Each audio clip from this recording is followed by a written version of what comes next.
ආයුබෝවන් සුබ දවසක් ප්‍රාර්ථනා කරනවා සියලු දෙනාටම. පෝෂණ ගුණයෙන් අනුවන ශ්‍රී ලාංකේය ගැමි බතට සුලභව එකතු කරගත් එළවලු ගැන තමයි අද කතා කරන්න බලාපොරොත්තු වෙන්නේ. ඉතින් වීඩියෝ එකට යන්න කලින් පුංචි මතක් කිරීමක් කරනවා.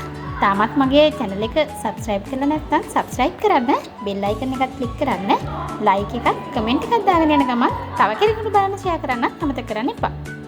ඉතින් මම ඉස්සෙල්ලා කිව්වා වගේ වට්ටක්ක කියලා කියන්නේ පෝෂණ ගුණයෙන් ඉතාමත්ම පොහොසත් එළවලුවක්. අද සමාජයේ නම් ගොඩක් අය වට්ටක්ක කන්න එච්චර කැමැත්තක් දක්වන්නේ නැහැ. ඒත් අපි පැරැන්නෝ ඒකේ පෝෂණ ගුණය ගැන ඒ තරම් විද්‍යාත්මක පදනමක් දැනගෙන හිටියේ නැතත් ඒගොල්ලෝ වට්ටක්ක ආහාරයට ගැනීමෙන් තම ශරීරයට සිදුවන යහපත පිළිබඳ ප්‍රායෝගික අවබෝධයක් එයාලට තිබුණා. මලබද්ධයෙන් පීඩා විඳි කෙනෙකු වුණා නම් ඒ කට්ටියට වට්ටක්ක තම්බලා වට්ටක්ක ආහාරයට දීම හොඳ ඖෂධයක් විදියට එයාලා පිළිගත්තා. ඉතින් මේ වට්ටක්ක වල තියෙන විශේෂත්වය තමයි ඒව කැලරි ප්‍රමාණයෙන් අඩුයි. හැබැයි විටමින් හා ಖನಿජ වලින් ඉතාමත් පොහොසත්. ඉතින් මේ පෝෂ්‍ය පදාර්ථ වට්ටක්ක ගෙඩිය වගේම වට්ටක්ක ඇටවල කොළවල අන්තර්ගත වෙනවා. ඉතින් ඔයාලා දන්නවද මේ වට්ටක්ක කියලා කියන්නේ අපිව ලෙඩ රෝග ගණනාවකින් ආරක්ෂා කරන්න පුළුවන් එළවලුවක් කියලා. ඉතින් අපි මේ වට්ටක්කවල තියෙන පෝෂණ ගුණයන් ගැන බැලුවොත් ප්‍රතිඔක්ෂි කාරක වලින් ඉතාමත් පොහොසත්. ඒ වගේම විටමින් C බහුල ආහාරයක්.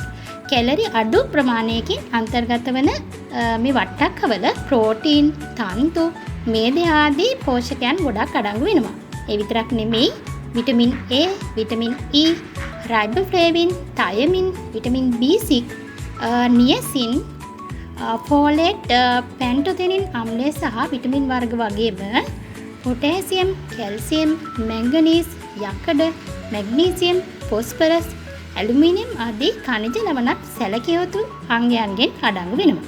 ඉතින් ඒ නිසාම තමයි වට්ටක්ක නිතර අපේ ආහාර වේලට එකතු කර ගැනීම ඉතාමත් වැදගත් කියලා මම සඳහන් කරේ.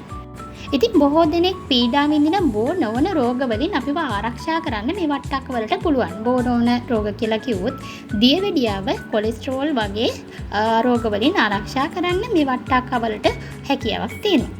ඉතින් ඒ මගින් අපේ ශරීරයට ඉතාමත් ඉහළ ගණයේ සෞඛ්‍යමය වාසි ගණනාවක් ලබා ගන්න පුළුවන්.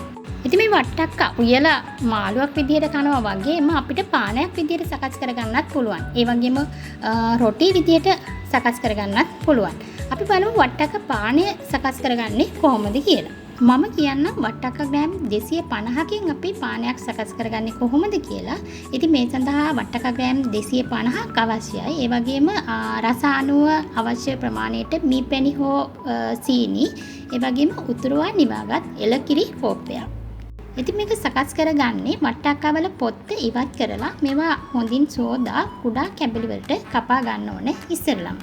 මෙහිදී ඔයාලා වට්ටක්ක ඇටත් එක්ක මේ පානය බොන්න අකමැති නම් වට්ටක්ක ඇට ඉවත් කරගත්තට කමන්නේ නැහැ. ඊට පස්සේ මේක බ්ලෙන්ඩර් එකට දාලා ඔබ ගන්න සීනි හෝ මීපැණි එකට එකතු කරලා ඒ සමගම එළකිරි කෝප්පයත් එකට එකතු කරලා බ්ලෙන්ඩර් එක ආධාරයෙන් හොඳින් බ්ලෙන්ඩ් කර ගැනීම සිදු කරන්න ඕනේ.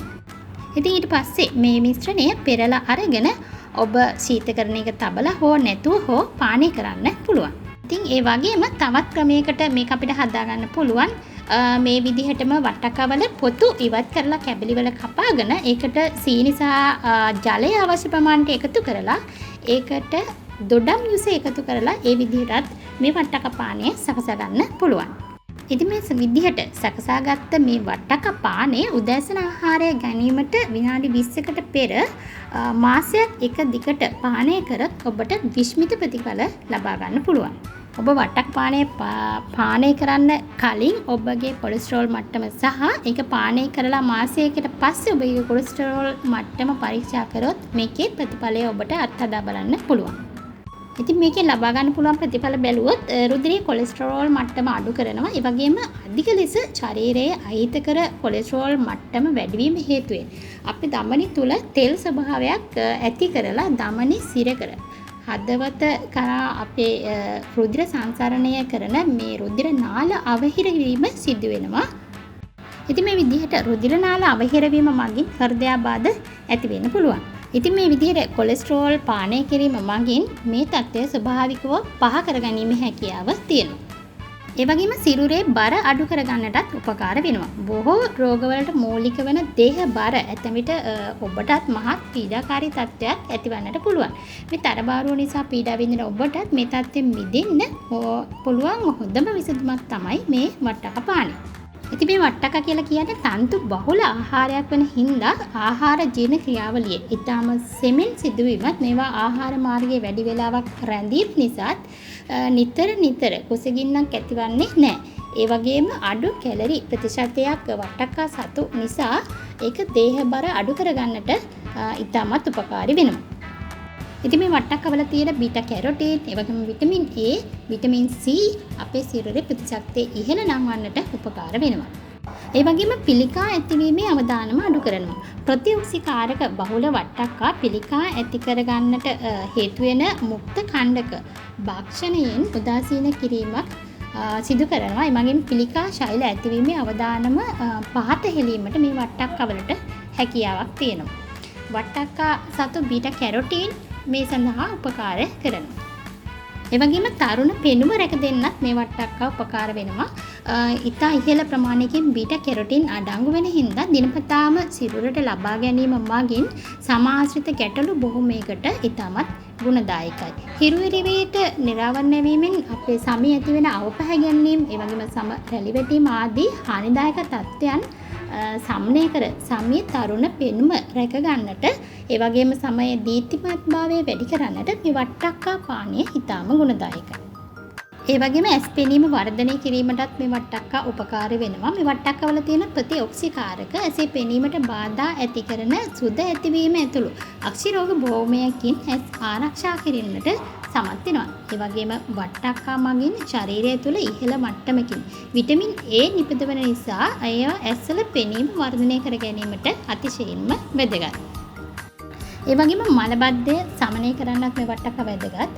තන්තු බහුල ආහාරයක් වෙන වට්ටක්කා අපේ ජීර්ණයට පහසු කරලා, ඒ වගේම මලබද්ධය නිසා ඇතිවන අපහසුතා මගහැරවීමට උපකාර වෙනවා. ඒ වගේම දියවැඩියාව පාලනයටත් උපකාරී වෙනවා. වට්ටකවලට රුධිරගත සීනි මට්ටම පාලනය කරන්නටත්, ඒ වගේම ශරීරයට අවශ්‍ය ඉන්සුලින් ප්‍රමාණය වර්ධනය කරන්නටත් හැකියාවක් ඇති බව පර්යේෂණ වලින් පවා හොයාගෙන තියෙනවා. ඉතින් මීට අමතරව වට්ටක්කවල තියෙන තවත් ගුණ කිව්වොත් සම පැහැපත් කිරීම, ඒ වගේම සම රැලිවැටීම අවදානම අඩු කිරීම, ඒ වගේම මුත්‍රා රෝග සඳහා ඉතාමත් ගුණදායක වීම, ඒ වගේම පටිපණුවන් සහ වටපණුවන්ගෙන් නැතිවෙන රෝග වලින් ආරක්ෂාව සැලසීමත් මේ වට්ටක්කවලට හැකියාවක් තියෙනවා. ඒ වගේම හදවත් රෝග වලට ඉතාමත් ගුණදායකයි. සම්මිත තෙතමනය ආරක්ෂා කිරීම, ඒ වගේම මතක ශක්තිය වර්ධනය කිරීමටත් විශේෂයෙන්ම මේ වට්ටක්කවලට හැකියාවක් තියෙනවා. ඉතින් මෙකී නොකී ගුණ රාශියකින් හෙබි මේ වට්ටක්කා තවදුරටත් ඔබ කෑමට හෝ බීමට ගැනීම ප්‍රතික්ෂේප කරනවද නැද්ද කියන එක තීරණය කිරීම ඔබ සතුයි. ඉතින් මම අද මෙහි කතා කළේ වට්ටක්කා පානය ගැන වුණාට ඔබගේ රස අනුව ඔබට වට්ටක්කා මාළුවක් විදිහට, එහෙම නැත්නම් රොටි එකක් විදිහට, එහෙම නැත්නම් තම්බලා ඔබට නිකන් ආහාරයට ගන්න පුළුවන්. ඉතින් ඔබගේ රස අනුව ඔබ කැමති ආකාරයකට වට්ටක්කා ඔබගේ ආහාරයට එකතු කරගන්න පුළුවන්. ඉතින් මේ විදිහට දිනපතා ඔබේ ආහාරයට වට්ටක්කා එකතු කරගෙන ලෙඩ රෝග වලින් ආරක්ෂා වීමටත්, ශරීර ශක්තිය වර්ධනය කර ගැනීමටත්, තරබාරුකම අඩු කර ගැනීමටත්, ඒ වගේම තරුණ පෙනුම රැක ගැනීමටත් උත්සාහ කරලා බලන්න පුළුවන්. ඉතින් මම හිතනවා මේ වීඩියෝ එක බැලුවන් පස්සේ ඔයගොල්ලෝ අද ඉඳලා මේ විදිහට වට්ටක්කා නොකාපු අය වට්ටක්කා පානයක් විදිහට හරි සකසලා වට්ටක්කා ඔබේ ආහාරයට එකතු කරගන්නට උත්සාහ දරයි කියලා. ඉතින් මේ ප්‍රාර්ථනාවත් එක්ක සියලු දෙනාටම නිරෝගීමත් සුබ දවසක් ප්‍රාර්ථනා කරමින් ඔබෙන් සමගන්නවා. සියලු දෙනාටම ස්තුතියි.